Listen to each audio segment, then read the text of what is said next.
ચાલો આજે આપણે જીવન સાથે જોડાયેલી 4 ખાસ વાતો પર નજર કરીએ. આ 4 લાઇનમાં જીવનનો ઊંડો સાર છુપાયેલો છે. ચલો એને ઊંડાણથી સમજીએ. પહેલી અને સૌથી મહત્વની વાત છે એકલતામાં શક્તિ. એટલે કે સાચી તાકાત અંદરથી જ આવે છે.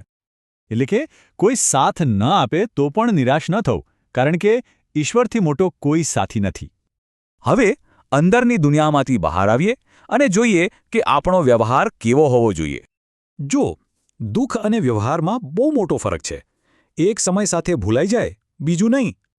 મતલબ કે ગમે તેટલું દુઃખ હોય એ તો ભૂલાઈ જશે, પણ લોકોનો વ્યવહાર હંમેશા યાદ રહી જાય છે.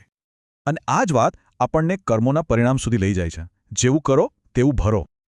એક વાત બહુ સાચી છે. દુઃખ ભોગવનાર કદાચ સુખી થઈ જાય, પણ દીક દેનાર ક્યારેય સુખી નથી થતો. ઘણીવાર માણસ સારા સમયમાં પોતાનો ઘમંડ બતાવે છે, પણ એનું પરિણામ ખરાબ સમયમાં ભોગવવું પડે છે. એટલે કે સારા સમયનો ઘમંડ જે ખરાબ સમયમાં પરિણામ બનીને સામે આવે છે. તો આ બધી વાતોનો અંતિમ બોધ શું છે? ચાલો ટૂંકમાં સમજીએ. આ 4 સત્યો યાદ રાખવા જેવા છે. આ જ એક સારા અને સભાન જીવનનો પાયો છે. તો હવે વિચાર એ કરવાનો છે કે આ વાતો જીવનને કેવી રીતે વધુ સારું બનાવી શકે છે.